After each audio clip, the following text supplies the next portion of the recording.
William Lorenzo is a Filipino actor known for his work in Philippine television and film. He is recognized for taking on supporting and character roles, often portraying mature or authoritative figures in dramas and movies. Throughout his career, he has appeared in popular TV programs and anthologies, such as Malala Mokaya, as well as in various films and series. His steady presence made him a familiar face to Filipino audiences over the years. William Lorenzo is also noted in Philippine film history due to his connection to director Lino Brocka, who died in a car accident in 1991. Despite this, Lorenzo continued his acting career and remains remembered as a veteran character actor in the industry. Kunin mo order nila. Yan naman kung talagang gusto mo.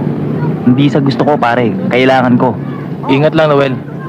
Kung hindi pa kabisado yung customer mo, medyo ilag muna. Mahirap na. Paano naman ako? Ano Pagamot mo ng bayad nila sa akin, ako nang bahala sa'yo.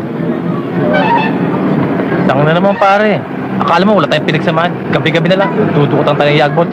Tapos, wala ka pang tiwala.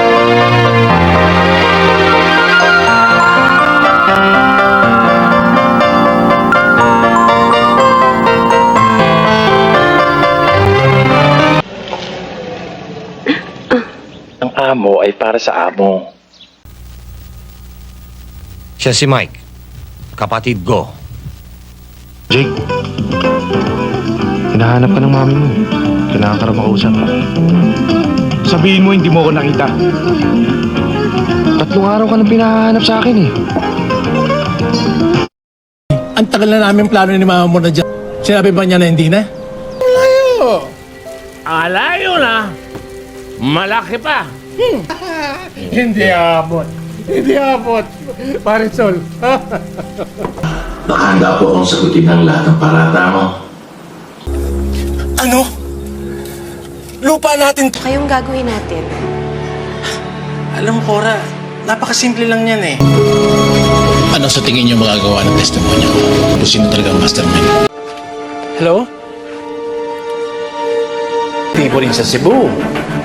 Oh, di lalong ko. Tagumpay din ni Ulysses. Importante ngayon, lalo ka na mapag-upon pang sustento sa mga apo. Hindi naman sa kinakampihan ko ang papa niyo. Ilang beses ko bang sasabihin sa iyo, huwag kang makikialam. Alam mo, wag mong sayangin ang oras ko. Pati si Dolores dinadamay mo. Ako ng ulo, kaya hintay at kaya iisip sa kanya.